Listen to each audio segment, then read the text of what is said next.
गडचिरोली जिल्ह्यामध्ये आपलं त्या ठिकाणी एक नवीन नोटिफिकेशन तिथल्या कलेक्टरनी काढलेलं आहे आणि त्याच्यामध्ये या जिल्ह्यातल्या चामोर्शी तालुक्यामधल्या 14 गावांचं जवळजवळ 3504 हेक्टर जमिनीचं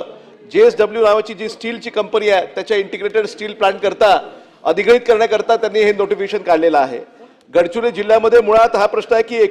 एकूण क्षेत्रफळ जे आहे ते 14.48 लाख हेक्टर आहे। त्याच्यापैकी 10.98 लाख हेक्टर हे वन जमिनीमध्ये आहे, जंगलच्या आतमध्ये आहे आणि शेतीसाठी उपलब्ध असणारी जमीन जी आहे ती 2,14,000 हेक्टर जमीन ही शेतीखाली आहे। त्या 2,14,000 पैकी सिंचनाखाली जी आहे ती फक्त 0.67 हेक्टर जमीन आहे आणि म्हणून अशा पद्धतीच्या आता 7वा टप्पा हा त्या ठिकाणी जमीन अधिग्रहणाचा हा सुरू झालेला आहे। 6 टप्प्यामध्ये आपण वारंवार जे काही आपल्याला नवीन स्टील प्लांट तिथे आणायचे आहे, नवीन औद्योगिक क्षेत्र आपल्याला आणायचं आहे, तर हे सर्व क्षेत्र आणताना जी सुपीक जमीन आहे त्या सुपीक जमिनीवरच हा अशा पद्धतीचे अधिग्रहण का असा प्रश्न तिथल्या गावकऱ्यांना पडलेला आहे। या 14ही गावातल्या लोकांनी त्या ठिकाणी ठराव केलेला आहे आणि त्यांचं म्हणणं आहे की आमचा त्या डेव्हलपमेंटला विरोध नाही, स्टील प्लांटला विरोध नाही। तसंही शासनानं म्हटलं होतं की 70,000 युवकांना त्या ठिकाणी रोजगार मिळेल, परंतु ते रोजगार सुद्धा मिळाले नाही आणि म्हणून हे चामोर्शी तालुक्यातल्या 14 गावाचं जे अधिग्रहण आहे ते समजा आपल्याला दुसऱ्या ठिकाणी स्थलांतर करण्यात आलं